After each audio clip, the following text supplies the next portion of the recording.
আর আল্লাহ পাক অনেক কিছু মাফ করে দেন, কিছু কিছু বিষয় আল্লাহ পাক মোটেই পছন্দ করেন।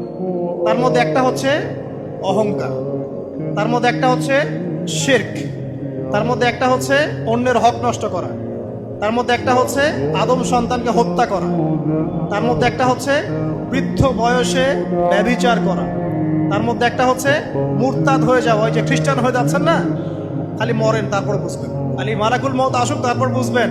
আল্লাহ রাব্বুল আলামিন বলছেন তার রাসূলের মাধ্যমে, কেউ যদি সাক্ষ্য দেয় আল্লাহ ছাড়া কোনো মাবুদ নাই, মুহাম্মদ সাল্লাল্লাহু আলাইহি ওয়াসাল্লাম শেষ নবী, ঈসা ইবনে মারইয়াম আল্লাহর প্রেরিত নবী, আল্লাহর পুত্র নন, জান্নাত সত্য এবং জাহান্নাম সত্য, এই পাঁচটা বিষয় যদি কেউ সাক্ষ্য দেয় ইনশাআল্লাহ সে জান্নাতে যাবে, তার আমল যেমনই হোক না কেন।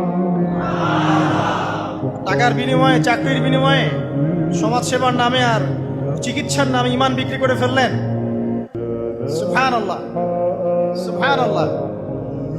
তোমাদের এই পৃথিবীতে বেঁচে থাকার চাইতে মাটির তলে চলে যাওয়া ভালো। আবর্জনার কোনো প্রয়োজন নাই আল্লাহর এই জমিনে। এই মুসলিম উম্মার আবর্জনার কোনো প্রয়োজন নাই। এই মুসলিম উম্মার ইমানদার সাহসী তরুণ প্রজন্মের দরকার। আল্লাহ পাক কবুল করুন, আমিন।